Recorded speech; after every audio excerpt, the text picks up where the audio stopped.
शिरपूर शहरामध्ये ATM machine चोरीचा डाव शहर पोलिसांच्या सतर्कतेमुळे उधळून लावण्यात आलाय। या प्रकरणी पोलिसांनी 2 संशयितांना अटक करून गुन्ह्यामध्ये वापरण्यात आलेले पिकअप वाहन तसंच इतर साहित्य सुद्धा जप्त केले। राज्यभरात एटीएम चोरीचा कट रचणाऱ्या टोळीचा पर्दाफाश झाल्यामुळे पोलिसांच्या कामगिरीचं सगळीकडनं कौतुक केलं जाते। 17 जानेवारीला रात्री 2:15 वाजेच्या दरम्यान शिरपूर शहरातल्या उपजिल्हा रुग्णालयासमोर असलेल्या शॉपिंग सेंटरमध्ये बँक ऑफ बडोदाच्या एटीएम मशीनला लोखंडी साखळी बांधून पिकअप वाहनाच्या सहाय्याने चोरीचा प्रयत्न सुरू असल्याची माहिती शहर पोलिसांच्या रात्र गस्त पथकाला मिळाली होती आणि ही माहिती मिळताच पोलिसांनी तातडीनं घटनास्थळी धाव घेतली, पण तोपर्यंत संशयित तिथनं पसार झालेले होते। त्यामुळे पोलिसांनी परिसरामध्ये शोध मोहीम सुरू केली। तर पित्रेश्वर कॉलनीजवळ संशयास्पद अवस्थेमध्ये उभी असलेली महिंद्रा पिकअप पोलिसांच्या निदर्शनास आली आणि पोलिसांचं वाहन पाहताच संशयितांनी शहादा फाट्याकडे पळ काढला आणि तिथनं ते मुंबई आग्रा महामार्गावरनं मध्य प्रदेशकडे जाण्याच्या तयारीमध्ये होते आणि ह्याची माहिती वायरलेसद्वारे जिल्ह्यातल्या इतर पोलीस ठाण्यांना सुद्धा देत नाकाबंदी करण्यात आली। पोलिसांच्या पाठलागामध्ये संशयितांनी हाडातोडीतनं युटर्न घेत पुन्हा शिरपूरकडे धाव घेतली आणि महामार्गावरती उभारलेले बॅरिकेड्स उडवले आणि दहिवत गावात शिरले, पुढे चोपड्या रस्त्याकडे वळाले। ह्या थरारक पाठलागामध्ये शहर पोलीस ठाण्याचे निरीक्षक किशोर कुमार परदेशी, सांगवीचे निरीक्षक जयपाल हिरे, ठाण्याचे सहाय्यक निरीक्षक हेमंत पाटील यांच्यासह अनेक पोलीस अधिकारी आणि कर्मचाऱ्यांनी सुद्धा सहभाग घेतला। या पाठलागादरम्यान संशयिताच्या वाहनातून सुमारे 15 ते 20 फूट लांबीचा साखळदंड रस्त्यावरती पडला आणि त्यावरून पोलीस वाहन चालवत संशयितांचा वेग कमी करण्यात पोलिसांना यश आलं आणि अखेर पकड टळणार नाही हे लक्षात येताच संशयितांनी धावत्या वाहनातून उडी सुद्धा मारली आणि पिकअप वाहन शेतात अडकले आणि पोलिसांनी ते जप्त केले। रात्रीच्या अंधारामुळे संशयित फरार झाले होते।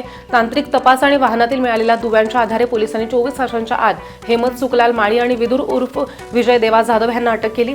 चौकशीमध्ये संशयितांनी युट्यूबवरनं एटीएम चोरीचं प्रशिक्षण घेतल्याचं सुद्धा उघड झालं। त्यांनी यापूर्वी धुळे आणि अमळनेरमधलं सुद्धा एटीएम चोरीचा प्रयत्न केल्याची कबुली दिली। राज्यभरात एटीएम चोरीचे मोठं नेटवर्क उभारण्याचा त्यांचा कट आहे असं सुद्धा तपासामध्ये निष्पन्न झालंय आणि ही कारवाई पोलीस अधीक्षक श्रीकांत धिवरे, अपर पोलीस अधीक्षक अजय देवरे, उपविभागीय अधिकारी सुनील गोसावी यांच्या मार्गदर्शनात पार पडली आहे। तर शिरपूर पोलीस ठाण्याच्या पथकानं दाखवलेल्या धाडसामुळे मोठा गुन्हा उघडकीस आलाय। साधारणतः रात्री 2:30 वाजता एक शाहरुख पिंजारी नावाचा एक रिक्षा चालकाचा फोन शिरपूर पोलीस स्टेशनला आला आणि 112 डायलला एक फोन आला की बँक ऑफ बडोदा येथील एटीएम समोर एक पिकअप व्हॅन आणि 2 इसम संशयितरित्या तिथे फिरत आहे। त्या अनुषंगाने सिनियर पीआय परदेशी व त्यांच्या टीमने तात्काळ तिथे धाव घेतली असता सदर पिकअप व्हॅन 2 इसम हे तात्काळ तिथे ते पळायला लागले। पोलीस स्टेशनने लगेच नाकाबंदी करून शिरपूर तालुका पोलीस स्टेशन आणि थाळनेर इथे नाकाबंदी लावली। सदरची व्हॅन मध्य प्रदेश दिशेने पळू लागली, पण त्यांना कळलं की पुढे नाकाबंदी आहे म्हणून त्यांनी हाडाखेड नाकाच्या इथे पुन्हा टर्न मारून ते चोपडा फाट्याकडे जायला लागले। चोपडा फाट्याकडे देखील पोलिसांनी अतिशय जिद्दीने त्याचा पाठलाग केला। चोपड्या फाट्याच्या इकडे संबंधित व्हॅन टाकून हे दोन्ही आरोपी पळून गेले।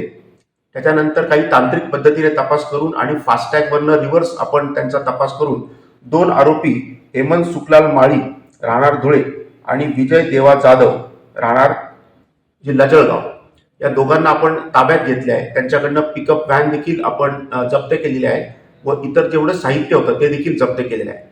सदर आरोपींनी अमळनेर येथील देखील सेम मोडसने एटीएम थेफ्ट केलेले आहे आणि धुळे शहर पोलीस स्टेशनवर देखील त्यांच्यावर सेम एटीएम थेफ्टचा गुन्हा दाखल आहे। मी आपल्या माध्यमातून सगळ्यांना एक आवाहन करू इच्छितो की ज्याप्रमाणे शाहरुख पिंजारी रिक्षा चालक यांनी पोलिसांना अतिशय योग्य वेळी माहिती दिली आणि आपण हा इतका मोठा गुन्हा उघडकीस आणू शकलो, तसेच सर्व नागरिकांना असे आवाहन करण्यात येते की कोणत्याही स्थितीमध्ये आपल्याला काही सस्पिशियस आढळलं तर तात्काळ 112 डायल 112 वर आपण कॉल करावा। धन्यवाद।